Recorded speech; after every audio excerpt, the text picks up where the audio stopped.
Hello दोस्तों, welcome to my channel on GATE and IAS preparation for mechanical engineering 2019। Okay, तो आज जो हम सब्जेक्ट टच करने वाले हैं बिल्कुल आपको दिख रहा होगा, थर्मोडायनेमिक्स। ठीक, one of the most important subject in mechanical engineering from question points of view and from interview points of view. ठीक है, तो देखते हैं कि पहले हमें क्या क्या पढ़ना है, उसके बाद हम डिटेल में थर्मोडायनेमिक्स को बहुत अच्छे से पढ़ेंगे। बिल्कुल कॉन्सेप्चुअली पढ़ेंगे, बिल्कुल शुरू से लेके और जहाँ तक ज़रूरत है वहाँ तक पढ़ेंगे। ठीक है, तो सबसे पहले हमें इसमें जो चैप्टर्स हैं वो है बेसिक कॉन्सेप्ट। बेसिक कॉन्सेप्ट्स वगैरह में हम देखेंगे क्या है थर्मोडायनेमिक्स 917 वगैरह जो भी चीज़ें, first law of thermodynamics, second law of thermodynamics और इंट्रॉपी कॉन्सेप्ट। ठीक है, जो कि थर्ड लॉ ऑफ थर्मोडायनेमिक्स से आता है। तो यहाँ से इंट्रॉपी का कॉन्सेप्ट देखेंगे, available and unavailable energy, pure substance, mixture and gases, और लास्टली होगा थर्मोडायनेमिक्स रिलेशनशिप। तो टोटल जो हमारे पास थर्मोडायनेमिक्स का सिलेबस होगा वो ये होगा। ठीक है, अब इसमें एक चीज़ है कि यहाँ से ऑब्जेक्टिव क्वेश्चन आता है। ठीक है, और ये जो चैप्टर्स आपको दिख रहे हैं, first law, second law and entropy concept, यहाँ से ऑब्जेक्टिव प्लस कन्वेंशनल कौन सा, आईएएस का, तो इतने आते हैं। ठीक है, अनअवेलेबल से objective type question, pure substance, mixture of gases and ये इतने सारे जो है ये ऑब्जेक्टिव पॉइंट ऑफ व्यू से बहुत ज़्यादा इंपॉर्टेंट है। ठीक है, फर्स्ट लॉ, सेकंड लॉ और इंट्रॉपी वाले से कन्वेंशनल पॉइंट ऑफ व्यू से वो बहुत ज़्यादा इंपॉर्टेंट होता है। ठीक है, अब बात करते हैं कि सब्जेक्ट का वेटेज कैसा है एग्ज़ाम्स वगैरह में। तो गेट में जो है, गेट में यहाँ पे 4 से 6 मार्क्स का क्वेश्चन बिल्कुल आना ही आना है। पीएसयू वगैरह अगर आप दे रहे हैं, कोई भी पीएसयू, तो वहाँ पे आपको 10 मार्क्स तक का क्वेश्चन यहाँ पे दिख सकता है। ठीक है, और ईएससी की बात करें अगर हम, ठीक है, तो ईएससी में 18 से 25 मार्क्स का क्वेश्चन बनता है। ठीक है, प्रीलिम्स में, और तकरीबन 40 से 60 नंबर का क्वेश्चन आ जाता है। ठीक है, ये आता है कन्वेंशनल में। तो अब आप ही देख लीजिए कितना इंपॉर्टेंट है ये सब्जेक्ट। ठीक है, तो चलिए फिर स्टार्ट करते हैं थर्मोडायनेमिक्स को बढ़िया से। ठीक है, तो बेसिक कॉन्सेप्ट्स हम पहले देखेंगे। पहला चैप्टर जो है बेसिक कॉन्सेप्ट्स। बेसिक कॉन्सेप्ट्स में सबसे पहला जो चीज़ हमें जानना है वो है थर्मोडायनेमिक्स क्या चीज़ है। ठीक, तो थर्मो जो वर्ड है इसका सिंपल मीनिंग होता है हीट।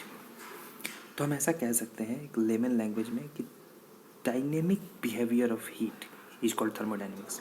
बढ़िया से देखते हैं इसको क्या कहेंगे। तो ये एक ब्रांच है साइंस का जो कि डील करता है स्टडी ऑफ हीट, ना कह के हम इसको एनर्जी कह सकते हैं, एक मोर कॉमन टर्म हो गया। ठीक है, तो एनर्जी का इंट्रैक्शन, साइंस का वो ब्रांच जहाँ पे हम different types of energy interaction पढ़ते हैं। ठीक है, पहला पॉइंट क्या करते हैं थर्मोडायनेमिक्स में, हम पहला ब्रांच ऑफ साइंस जो कि पहला हमें ये देता है knowledge, energy interaction, energy interaction.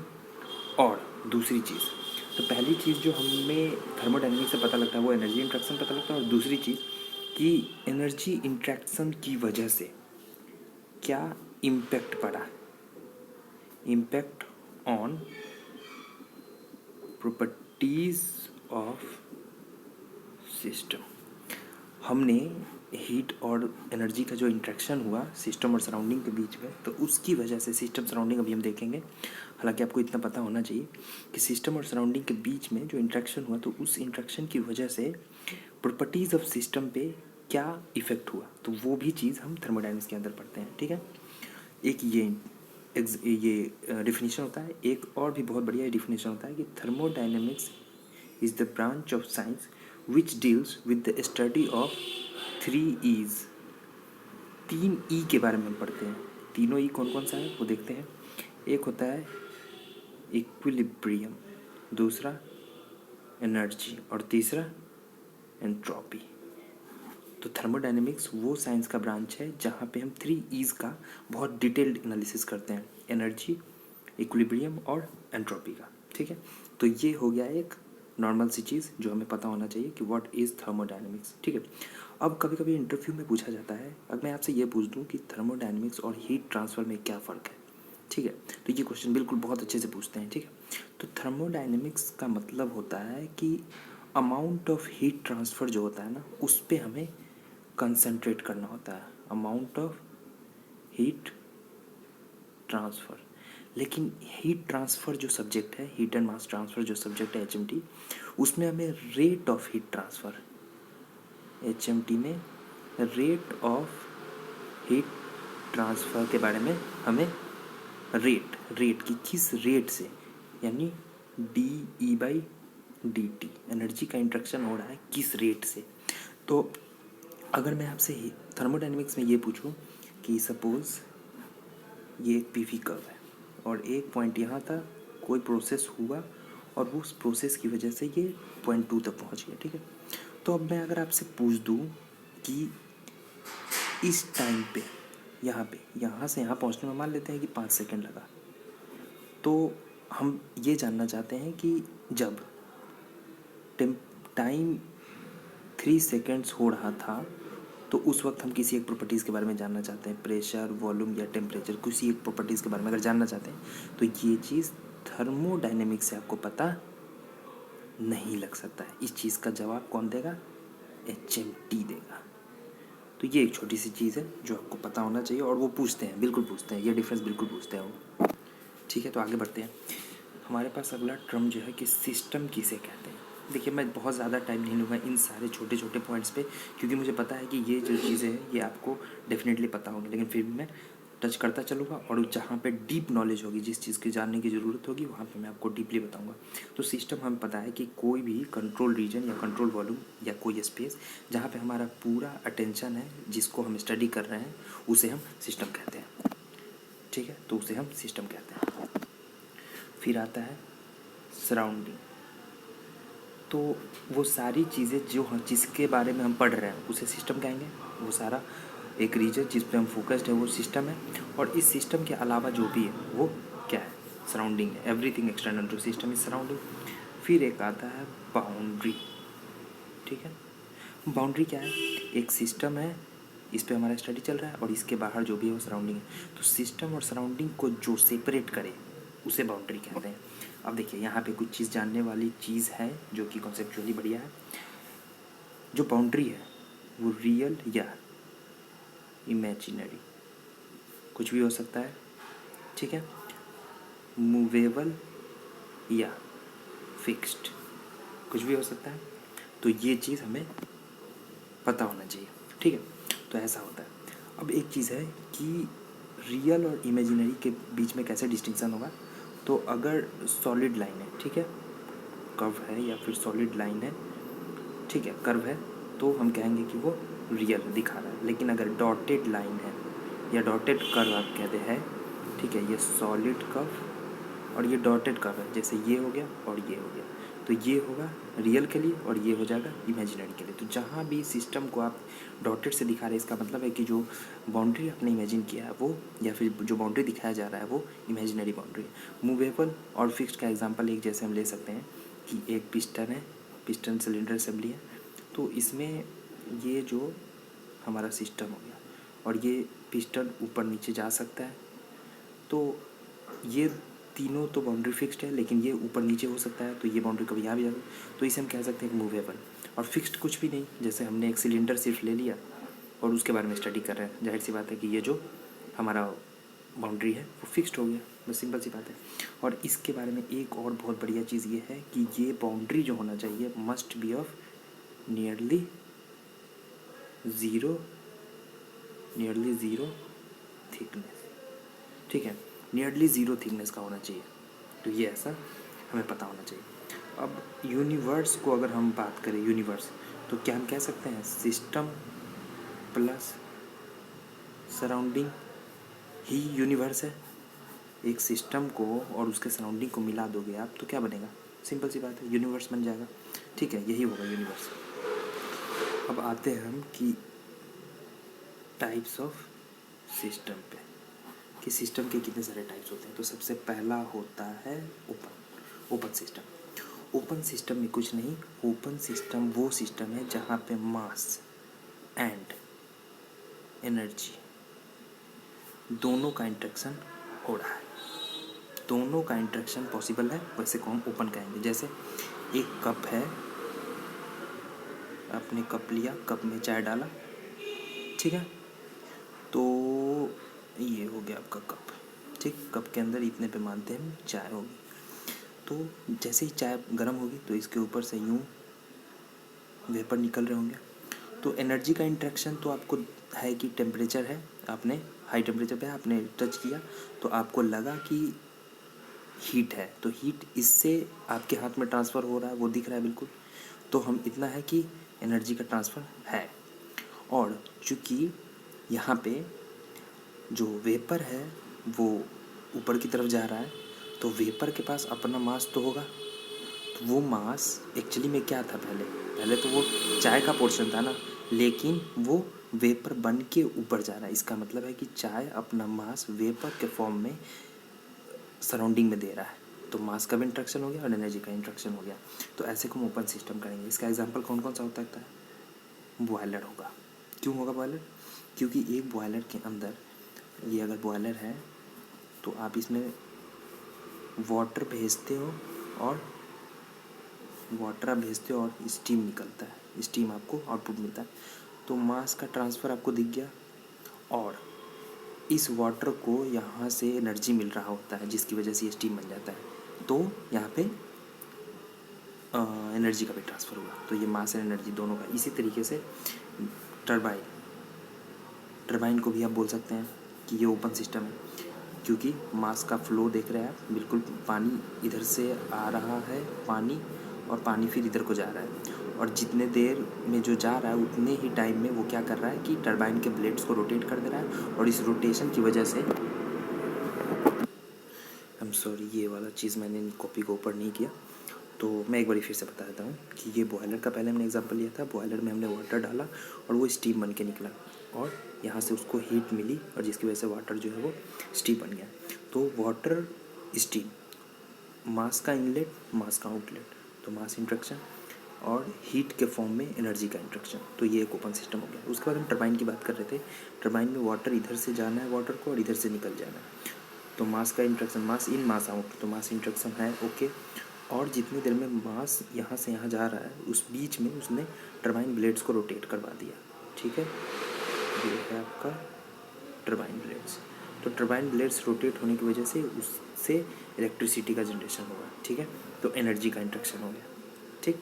तो इस तरीके से टरबाइन। अब इस तरीके से देखें तो हमारे पास कितने सारे एग्जाम्पल हैं जो कि आपको सोचना है। कंडेंसर है, पंप में को भी कह सकते हैं, कंप्रेसर, ठीक है, और evaporator, heat exchanger, nozzle, diffuser, piston, cylinder with open valve. ये चीज़ हम समझेंगे। ओपन वाल्व का क्या है? ये ओपन वाल्व अरेंजमेंट, जिस वजह से ये हमारा होगा ना, ये ठीक है, ये इनलेट वाल्व, ये आउटलेट वाल्व, ठीक है। तो इधर से फ्यूल को आना है और इधर से जो भी एग्जॉस्ट गैस है उनको बाहर निकल जाना है। तो मास इन, मास आउट, ठीक है। और जितनी देर में ये अंदर होता है, ठीक है, तो अंदर जब ये कंप्रेस्ड हो रहा होता है तो ऊपर जो भी एयर्स हैं, ठीक है, एयर और फ्यूल का मिक्सचर जो है वो कंप्रेस्ड हो रहा होता है, ठीक है। अगर सिर्फ डीजल इंजन है तो एयर कंप्रेस्ड हो रहा होता है, और अगर पेट्रोल इंजन है तो diesel plus air, petrol plus air दोनों मिक्स हो रहा होता है, ठीक है। उसके बाद यहाँ पे हीट का एडिशन होता है। हीट का एडिशन कैसे हो रहा है वो डिपेंड करता है डीजल है या फिर पेट्रोल है। डीजल है तो कंट्रोल प्रेशर पे होगा, और अगर पेट्रोल है तो कंट्रोल वॉल्यूम पे होगा। तो हीट का एडिशन होता है, और यही हीट जब एक्सपेंशन हो, हीट की वजह से अंदर कंबस्चन होगा। कंबस्चन होने की वजह से हाई प्रेशर जनरेट होगा, ठीक है, high temperature high pressure generate होगा, जिसकी वजह से ये पिस्टन नीचे की ओर आएगा। जब ये नीचे आएगा तो इस पिस्टन से जो ये पिस्टन और ये कनेक्टिंग रॉड, और ये हो गया आपका क्रैंक एंड शाफ्ट अरेंजमेंट, और ये नीचे आने की वजह से ये घूमेगा और यहाँ से हमारा एनर्जी आउटपुट होगा। तो एनर्जी का भी इंट्रैक्शन हमें दिख गया, यहाँ पे हीट के फॉर्म में और इसके बाद यहाँ से वर्क के फॉर्म में। तो heat mass and energy interaction होता है। लेकिन अगर यही क्लोज्ड होता, वाल्व क्लोज कर देते तो मास का इंट्रैक्शन नहीं होता, सिर्फ एनर्जी का इंट्रैक्शन पॉसिबल था। ठीक, तो उस केस में हम कहेंगे कि इट इज़ अ, उस केस में क्या हो जाएगा, वो क्लोज सिस्टम हो जाएगा। तो ठीक, चले आइए नेक्स्ट वही है क्लोज्ड सिस्टम। क्लोज सिस्टम के बारे में पहले ही मैंने आपको बता दिया कि यहाँ पे क्या होता है। ठीक है, कब होगा, विथ नो वाल्व, अगर वाल्व ना हो तो उसे क्लोज सिस्टम करेंगे। लेकिन होगा क्या उसमें, उसमें मास का इंट्रैक्शन नहीं होगा, लेकिन एनर्जी का इंट्रैक्शन होगा। ठीक, अगर इस वाल्व को आप हटा दें तो मास का इंट्रैक्शन बंद हो जाएगा, लेकिन एनर्जी का इंट्रैक्शन अगर हो रहा है तो हम कहेंगे कि वो क्लोज सिस्टम है। ठीक है, एक टीन का या फिर कोई भी मेटल का आप एक वो ले लें, क्यूब ले लें, उस क्यूब के अंदर आप एक कैन टाइप आपने ले लिया, उसके अंदर आपने कोई भी फ्लूइड या कुछ भी हाई टेम्परेचर का भर दिया या लो टेम्परेचर का अंदर को डाल दिया, तो एनर्जी का इंट्रैक्शन जाहिर सी बात है वो होगा, वो बाहर के टेम्परेचर से इक्विलिब्रियम आने में उसका वो होगा, एफिनिटी होगा कि वो बाहर के टेम्परेचर से इक्विलिब्रियम मेंटेन कर ले।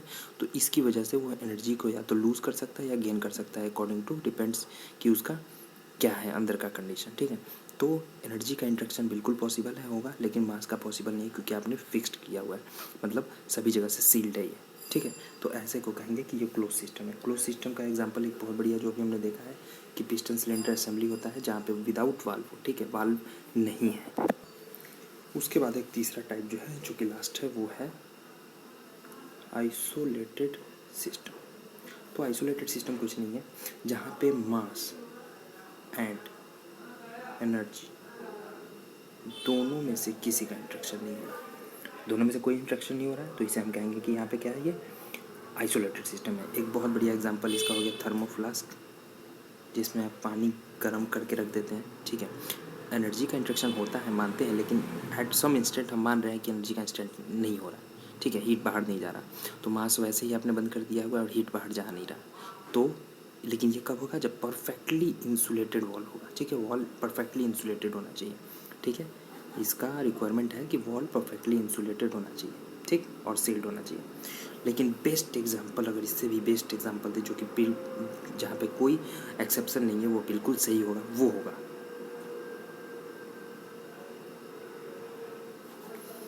सबसे पहला कि क्या यूनिवर्स के बाहर कुछ है, नहीं है, जो है यूनिवर्स ही अपने आप में सारा कुछ है। तो क्या यूनिवर्स से बाहर कोई मास जा सकता है, नहीं, वो कहीं जाए वो यूनिवर्स में ही उसको रहना है। क्या यूनिवर्स से बाहर एनर्जी का इंट्रैक्शन हो सकता है, नहीं, क्योंकि जो इंट्रैक्शन होगा वो जहाँ हो रहा है वो कहीं ना कहीं यूनिवर्स का ही पार्ट है। तो यूनिवर्स जो है वो बेस्ट एग्जाम्पल है आइसोलेटेड सिस्टम का। लेकिन अब मैं आपसे एक बहुत बढ़िया सवाल पूछने वाला हूँ। ठीक है, बहुत बढ़िया। थर्मोफ्लास्क एक आइसोलेटेड सिस्टम है, और ये एक ऐसा सिस्टम है जिसके पास अपना एक वॉल है। ठीक है, सिस्टम है तो वॉल होना है। यूनिवर्स को अगर हमने एक सिस्टम बोला, आइसोलेटेड सिस्टम बोला, तो इसका वॉल कहाँ है, क्या इसका कोई वॉल होगा? तो ये एक ऐसा सिस्टम है हैविंग नो बाउंड्री,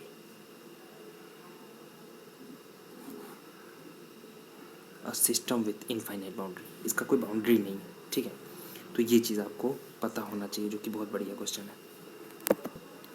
चलिए अब आते हैं, सारा बेसिक ही चल रहा है अभी।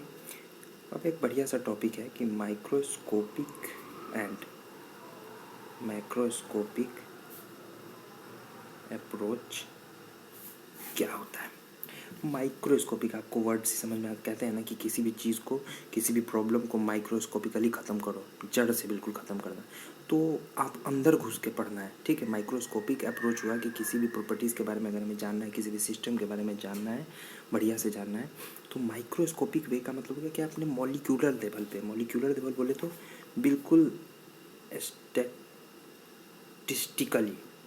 ठीक है, स्टैटिस्टिकली आपने इसको पढ़ा है, बिल्कुल मॉलिक्यूलर लेवल पे पढ़ा है, तो हम कहेंगे किसी भी चीज़ के बारे में अगर इस तरीके से आपने जाना है तो हम कहेंगे कि ये आपका माइक्रोस्कोपिक अप्रोच था। ठीक है, और यहाँ पे एवरेज नहीं होता, यहाँ पे आप जो जानेंगे बिल्कुल एक एक मॉलिक्यूल का, एक सिस्टम के अंदर अगर बहुत सारे मॉलिक्यूल्स हैं तो आप इस पूरे सिस्टम पे लगने वाले प्रेशर को जानना चाहते हैं। ठीक है, तो अब आप सीधा यहाँ पे इसका अमाउंट और एरिया न्यूटन पर मीटर स्क्वायर नहीं करेंगे, नहीं, ये माइक्रोस्कोपिक अप्रोच ऐसे नहीं करेंगे। आप क्या करेंगे कि इस सारे मॉलिक्यूल्स के रैंडम मोशन का जो एक एक मॉलिक्यूल्स का जो मोशन है उसको आप स्टडी करके उस मोशन की वजह से वॉल पे क्या इम्पैक्ट आ रहा है, समझ रहे हैं आप। और ऐसे आप एक मॉलिक्यूल्स के नहीं, जितने भी मॉलिक्यूल्स होंगे उन सब के साथ करेंगे, और तो जाके आपको पता लगेगा कि इस जगह पे कितना प्रेशर लग रहा है, कोई वैल्यू आपको फाइनली पता लगेगा। तो ये जो प्रोसेस है ये बहुत ही मॉलिक्यूलर लेवल पे होता है, और एक तरीके से अगर आप देख रहे होंगे तो आपको भी समझ में आ रहा हो कि ये बहुत ही मतलब बहुत ज़्यादा थोड़ा क्या कह सकते कॉम्प्लेक्स है, मतलब इतने आसानी से ये कर पाना पॉसिबल नहीं है। तो माइक्रोस्कोपिक अप्रोच को हम तब तक नहीं अप्लाई करते जब तक ज़रूरत ना हो, ठीक है। जैसे रेरिफाइड गैस फील्ड थ्योरी है, तो उसमें नंबर ऑफ़ मॉलिक्यूल्स ही बहुत कम होते हैं, तो वहाँ पे हमारा माइक्रोस्कोपी काम नहीं था। चलिए पहले माइक्रोस्कोपी जान लेते हैं, ठीक है। तो ये हो गया माइक्रोस्कोपिक, ठीक है। और मैक्रोस्कोपिक का मतलब हो गया कि आप ऑन एन एवरेज, ठीक है। एक मैंने एक वीडियो बनाया एक्चुअली, वो वीडियो है कॉन्सेप्ट ऑफ कंटीनम पे, जो कि अभी मैं यहाँ पे भी डील करूँगा। तो मैंने इस वीडियो के डिस्क्रिप्शन में आप जाइए, वहाँ पे आपको कॉन्सेप्ट ऑफ कंटीनम के नाम से एक टॉपिक मिलेगा और उसके नीचे एक यूआरएल मिलेगा, ठीक है। उस पूरे वीडियो में मैंने 15 मिनट का तकरीबन वीडियो है वो, उस पूरे वीडियो में मैंने कॉन्सेप्ट ऑफ कंटीनम को बेसिक उठा के और मैक्सिमम लेवल तक आपको समझाया, ठीक है, कि कॉन्सेप्ट ऑफ कंटीनम पढ़ना क्यों ज़रूरी है, ठीक है, क्या ज़रूरत है, उसके ना होने से क्या लॉस हो सकता है, और अगर पढ़ रहे हैं तो क्या चीज़ है जिसको दिमाग में रख के हमें कॉन्सेप्ट ऑफ कंटीनम किसी भी सिस्टम पे अप्लाई करना हो। तो ये सारी चीज़ें मैंने कॉन्सेप्ट ऑफ कंटीनम में अपने उस वीडियो में बताया, ठीक है। तो वो चीज़ें मैंने यहाँ पे डाली हुई है, आप उसको रेफर कर लें, ठीक है। तो माइक्रोस्कोपिक में क्या है कि आप हर इंडिविजुअल मॉलिक्यूल्स की स्टडी करके उसका इफेक्ट देखेंगे, लेकिन मैक्रोस्कोपिक में कि एवरेज स्टडी करते हैं हम, एवरेज स्टडी करेंगे, ठीक है। मतलब थोड़ा सा किसी चीज़ को हमने पढ़ लिया, और हम या फिर पूरे सिस्टम का एक छोटा सा हिस्सा को पढ़ लिया और हम कहेंगे और उसको अप्लाई कर देंगे पूरे सिस्टम पे, तो ये माइक्रोस्कोपिक अप्रोच हो गया, ठीक है। ठीक है, तो अब है नेक्स्ट टॉपिक जो है वो है concept of continuum. Concept of continuum का मैंने एक सेपरेट वीडियो बनाया हुआ है जो कि सिर्फ कॉन्सेप्ट ऑफ कंटीनम के लिए ही है, ठीक है। क्योंकि मुझे देखने को मिला कि इस टॉपिक में लोगों को बहुत ज़्यादा प्रॉब्लम होती है, तो मैंने इसको इंटीग्रेट करके ना, मैंने इसको एक अलग इसका लेक्चर बनाया हुआ है, ठीक है। तो आप कॉन्सेप्ट ऑफ कंटीनम का नीचे वाले लिंक से पढ़ लें, और पहले उसको पढ़ें फिर यहाँ पे आप आके कंटिन्यू करें। तो आपको थोड़ी देर का टाइम देना है, आप ज़रा रेस्ट कीजिए और उस वीडियो को पहले देख लीजिए, ठीक है, फिर आप यहाँ पे आइए। ओके, तो मैंने कुछ टाइम बोला है तो पढ़ने के लिए कॉन्सेप्ट करते हूँ, तो आई थिंक कि आप लोगों ने अभी तक पढ़ लिया होगा, उस वीडियो को देख लिया होगा। तो अगर देख लिया आपने तो चलिए अब यहाँ से स्टार्ट करते हैं फिर से एक नया सा। ये है थर्मोडायनेमिक प्रॉपर्टीज़, थर्मोडायनेमिक प्रॉपर्टीज़ या प्रॉपर्टीज़ जो भी आप कहते हैं, चूँकि थर्मोडायनेमिक्स में पढ़ रहे हैं तो इसको हम थर्मोडायनेमिक प्रॉपर्टीज़ डायरेक्टली कह रहे हैं, ठीक है। तो प्रॉपर्टीज़ एक्चुअली वो है एक सिस्टम के स्टेट को, system state which define systems state. एक सिस्टम है, आप जैसे मैं आपसे पूछूं एक पॉइंट है, इसको आप कैसे लोकेट करेंगे, कह सकते हैं आप कि ये एक्स एक्सिस पे 2 है और वाई एक्सिस पे 4 है, तो 2 4 इसका लोकेशन हो गया। लेकिन वैसे ही अगर आपसे मैं पूछूं कि अभी आपको ग्लास में हमने दे दिया पानी, ठीक है, उस पानी का कुछ टेम्परेचर है, कुछ वॉल्यूम है और कुछ उस पर प्रेशर लग रहा होगा, प्रेशर एटमॉस्फेरिक लग रहा होगा, ठीक है, ओके। तो मैं पूछूं कि आप उसको कैसे दिखाएंगे एज ए पॉइंट कि वो कहाँ लाई कर रहा है, अभी वो स्टेट क्या है। तो जाहिर सी बात है कि उसका स्टेट क्या है, अभी वो किस स्टेट में है, उसके लिए आपको उसके बेसिक प्रॉपर्टीज़ जानने ज़रूरी हैं, यही है वो प्रॉपर्टीज़ एक्चुअली में। तो मैं कह सकता हूँ कि वो ये पॉइंट है जिसमें वॉल्यूम उसका वो ये है और प्रेशर उसका ये है। कब, जब हम प्रेशर और वॉल्यूम कफ पे बात कर रहे हैं, ठीक है, प्रेशर वर्सेस वॉल्यूम पे बात कर रहे हैं, तो हम ये कहेंगे उसका ये पहला है, कुछ प्रोसेस हमने किया और ये यहाँ चला गया, हो सकता है कुछ देर बाद उसका स्टेट ये हो जाए, तो स्टेट जो है चेंज इन स्टेट, ये है चेंज इन स्टेट। और चेंज इन स्टेट के लिए जो रिस्पॉन्सिबल है वो होता है प्रोसेस। एक स्टेट जो 1 पे है वो 2 पे क्यों आएगा? जब तक आप कोई प्रोसेस नहीं कीजिएगा, आप जब तक उस पर कुछ कीजिएगा नहीं, वो 2 पे क्यों आएगा? अगर आप छोड़ दो वो हमेशा के लिए 1 पे ही रह जाएगा फॉर द इनफाइनाइट टाइम। ठीक है, टेम्परेचर है, प्रेशर है, टेम्परेचर क्यों कम होगा? अगर उसके अगल बगल का टेम्परेचर उससे कम है तो कम होगा। इस तरीके से प्रॉपर्टीज़ का चेंज होना एक प्रोसेस होता है। ठीक है, किसी प्रोसेस वाइज वो चेंज हो सकता है। ठीक, तो अब प्रॉपर्टीज़ हो गया ये कि ये प्रॉपर्टीज़ होता है। अब प्रॉपर्टीज़ 2 टाइप के होते हैं। ठीक है, टाइप्स। पहला होता है इंटेंसिव, ठीक है, और इसी को कहते हैं इंट्रिंसिक। ठीक, और दूसरा होता है एक्सटेंसिव या एक्सट्रिंसिक। चलिए जी, अब इसमें मैंने देखा है कि लोगों को काफ़ी कन्फ्यूजन होता है। वो जानते तो हैं क्या है, लेकिन उनको पता है कि इसमें से एक है वो इंडिपेंडेंट ऑफ मास है, एक डिपेंडेंट ऑफ मास है। तो मैं सीधा बता रहा हूँ, इन मतलब इंडिपेंडेंट ऑफ मास, तो ये हो गया। तो इंटेंसिव मतलब इंडिपेंडेंट या इंट्रिंसिक। देखिए दोनों जगह इन है, तो कन्फ्यूजन वाली कोई चांस ही नहीं। इंट्रिंसिक या इंटेंसिव का मतलब हो गया इंडिपेंडेंट ऑफ मास, और एक्सटेंसिव या एक्सट्रिंसिक का मतलब हो गया डिपेंडेंट ऑन मास। ये इंडिपेंडेंट तो जाहिर सी बात है, दूसरा डिपेंडेंट ही होगा, इसमें सोचने वाली कोई बात है नहीं। तो कौन कौन सी चीज़ें हैं जो इंडिपेंडेंट ऑफ मास है? डेंसिटी। अब देखिए इंडिपेंडेंट ऑफ मास कहने का इसका ज़रा मतलब समझिए। एक बॉडी हमने लिया, ठीक है, या फिर बॉडी छोड़िए, आपके गिलास में पानी है, ये कप है आपका, और इस कप में पानी है या चाय है, जो भी हमने मान लिया कि वाटर है। ठीक, अब इस वाटर का आप इतना पोर्शन देखें या इस पूरे को देखें या इतना छोटा सा देखें, कहीं भी देखेंगे तो आपको डेंसिटी जो है वो 1000 मीटर क्यूब, 1000 केजी पर मीटर क्यूब, यही दिखेगा। क्या ये सही है? आपको लग रहा है, समझ में आ रही है ये चीज़? तो मास पे डिपेंड किया इसका प्रॉपर्टीज़, ये जो डेंसिटी है जो कि एक प्रॉपर्टी है, वो क्या इसके मास पे डिपेंडेंट आपको दिख रहा है? नहीं दिख रहा है। तो इस तरीके से कहते हैं कि इंडिपेंडेंट ऑफ मास। ठीक, तो अब देखते हैं कौन कौन सी चीज़ें हैं। टेम्परेचर हो गया, डेंसिटी हो गया, प्रेशर हो गया, कंडक्टिविटी, मटेरियल का कंडक्टिविटी, एक मटेरियल है उसका आप इतना पोर्शन लो या ही पूरा लो, उसके कंडक्टिविटी में चेंज नहीं आएगा।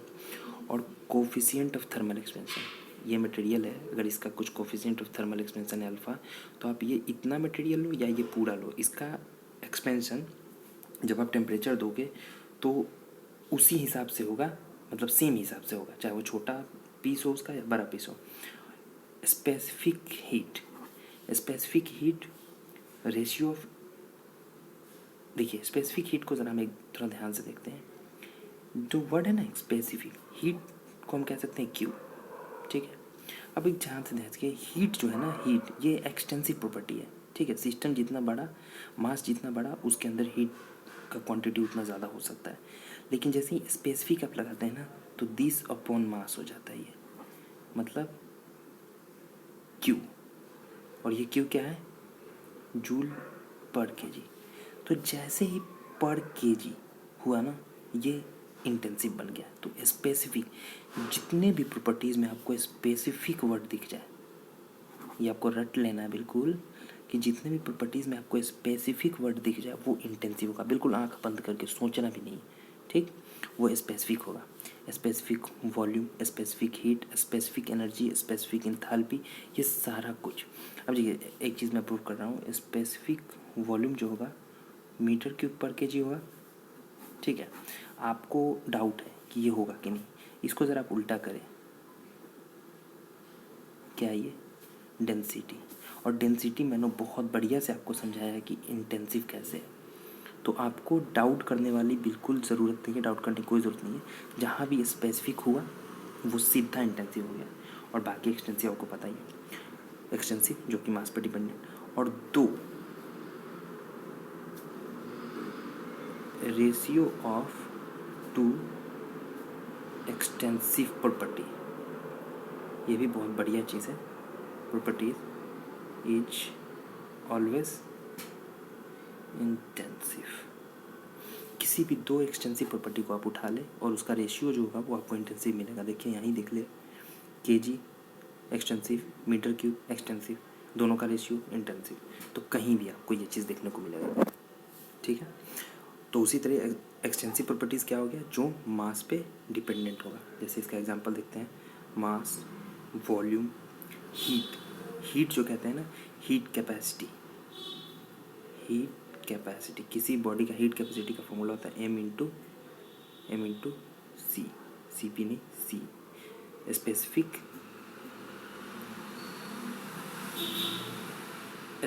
हीट, ठीक है। स्पेसिफिक हीट, ये वाला जो पोर्शन है स्पेसिफिक हीट, ये है इंटेंसिव। लेकिन देखिए इसमें इंटू मास कर दिया हमने, ठीक है, ये बन गया आपका एक्सटेंसिव, ठीक। तो ये हो गया एक्सटेंसिव प्रॉपर्टी। और जितने भी फॉर्म्स ऑफ एनर्जी हैं, ठीक है, चाहे वो हीट हो, लाइट हो, मतलब कुछ भी हो, वो सारे energy, kinetic energy, potential energy, वो सारे आपके एक्सटेंसिव होते हैं। इंथैल्पी भी एक्सटेंसिव हो गया, इंटरनल एनर्जी, वो सारे, इंट्रोपी, सब इंट्रोपी भी एक्सटेंसिव। लेकिन जैसे ही सारे एनर्जी में, जैसे हो गया है इंथैल्पी, इंटरनल एनर्जी, ठीक है, इंथैल्पी, इंटरनल, ये सारे क्या हैं, अभी है एक्सटेंसिव प्रॉपर्टी। लेकिन जैसे ही आप इस पर स्पेसिफिक लगाना शुरू कर देंगे, ये सारा बन जाएगा इंटेंसिव। समझ रहे हैं?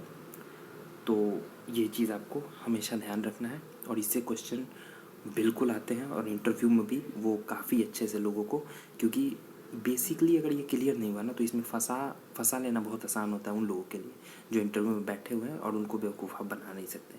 तो इससे अच्छा है कि हम चीज़ों को कॉन्सेप्चुअली बहुत अच्छे से उसको जड़ से सीख लें। माइक्रोस्कोपिकली अगर हमारा लर्निंग होगा तो हमें आगे कभी भी कहीं भी प्रॉब्लम नहीं होगा। तो हमें सिर्फ माइक्रोस्कोपिक अप्रोच जो है वो पढ़ना नहीं है, बल्कि हमारे पढ़ने का तरीका भी बिल्कुल माइक्रोस्कोपिक होना चाहिए। क्योंकि जिस एग्ज़ाम के लिए हम प्रिपेयर कर रहे हैं, उस एग्ज़ाम में अगर वो प्रैक्टिस और वो मेहनत आप नहीं करेंगे तो आपके बजाय कोई और कर लेगा, ठीक है, और फिर आप पीछे रह जाएंगे। और एक ना एक दिन आपको जब एहसास होगा तो आपको वो मेहनत करना ही पड़ेगा माइक्रोस्कोपिक वे में, तभी जाके आप उस रेंज में आ पाएंगे जहाँ पे आने से आपका फ्यूचर स्टेबल होगा, ठीक है। तो आगे चलते हैं। आगे का जो हमारा टॉपिक है वो है थर्मोडायनेमिक इक्विलिब्रियम। मेरे राइटिंग पे आप ज़्यादा जोड़ ना दें, क्योंकि राइटिंग मेरा है वैसे ठीक, बट मैं आपको इतने सजा के नहीं, ये पता होना चाहिए कि थर्मोडायनेमिक लिखा हुआ, और ये आपको पता लगना चाहिए कि इक्विलिब्रियम लिखा हुआ, बस उससे ज़्यादा जानने की कोई ज़रूरत नहीं। तो थर्मोडायनेमिक इक्विलिब्रियम, तो एक सिस्टम को हम थर्मोडायनेमिक इक्विलिब्रियम में तभी कह सकते हैं, एक सिस्टम को, a system is said to be in thermodynamic equilibrium when वो सिस्टम 3 इक्विलिब्रियम में हो, ठीक है। सिर्फ एक इक्विलिब्रियम में ना, थर्मोडायनेमिक इक्विलिब्रियम का मतलब है कि उसमें थर्मल इक्विलिब्रियम भी है, ठीक है, मैकेनिकल इक्विलिब्रियम भी है, और केमिकल इक्विलिब्रियम भी है। थर्मल, मैकेनिकल और केमिकल। थर्मल इक्विलिब्रियम का मतलब हो गया, ये सिस्टम है और इसके बाहर सराउंडिंग। थर्मल इक्विलिब्रियम की इसका टेम्परेचर T, तो इसका टेम्परेचर भी T, बाहर भी T। तो जाहिर सी बात है, जब T ही मैच्ड है तो यहाँ से यहाँ पे हीट के इंट्रैक्शन का कोई एफिनिटी नहीं होगा। सिस्टम ना हीट देना चाहेगा ना लेना चाहेगा। थर्मल इक्विलिब्रियम हो गया ये।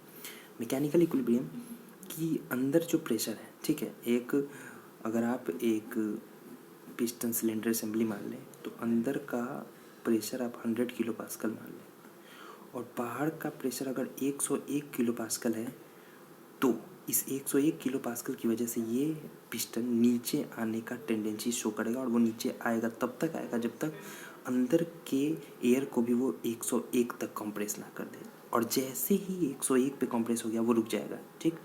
तो अब जाके मैकेनिकल इक्विलिब्रियम अप्रोच हुआ, अचीव हुआ, ठीक है। तो मैकेनिकल इक्विलिब्रियम को आप कह सकते हैं कि जहाँ पे प्रेशर ग्रेडियंट ना हो सिस्टम और सराउंडिंग के बीच में, सिस्टम और सराउंडिंग के बीच प्रेशर का डिफरेंस ना हो या फोर्स का डिफरेंस ना हो जो बीच के वॉल को कंप्रेस या एक्सपैंड कर दे, तो हम कहेंगे वो मैकेनिकल इक्विलिब्रियम है। और एक सिस्टम को केमिकल इक्विलिब्रियम हम तब कहेंगे जब इसके अंदर, देखिए केमिकल इक्विलिब्रियम में लोग थोड़ा कंफ्यूज हो जाते हैं, उनका कहना हो जाता है कि भाई अंदर केमिकल ही ना हो। नहीं नहीं, ऐसा नहीं है। अंदर एक ही टाइप का केमिकल हो, ये भी बिल्कुल गलत है। अंदर दो से कम हो, ये भी गलत है। अंदर हजारों केमिकल हो लेकिन उनका आपस में रिएक्शन करने का जो टेंडेंसी है वो ज़ीरो हो। रिएक्शन टेंडेंसी जो है, रिएक्शन करने का टेंडेंसी जो है अंदर वाले मॉलिक्यूल्स का, वो ज़ीरो है। केमिकल स्टेबिलिटी है यहाँ पे, तो हम कहेंगे कि केमिकल इक्विलिब्रियम भी है। तो अगर एक सिस्टम में थर्मल इक्विलिब्रियम भी है, मैकेनिकल इक्विलिब्रियम भी है और केमिकल इक्विलिब्रियम भी है, तो हम उस सिस्टम को एक वर्ड कह सकते हैं कि वो सिस्टम थर्मोडायनेमिक इक्विलिब्रियम में है। या फिर आप ये भी कह सकते हैं कि अगर एक सिस्टम थर्मोडायनेमिक इक्विलिब्रियम में है तो वो इन तीनों इक्विलिब्रियम में होगा, इसमें से दो भी है और एक ना है, तो वो थर्मोडायनेमिक इक्विलिब्रियम में नहीं होगा सिस्टम। ठीक है।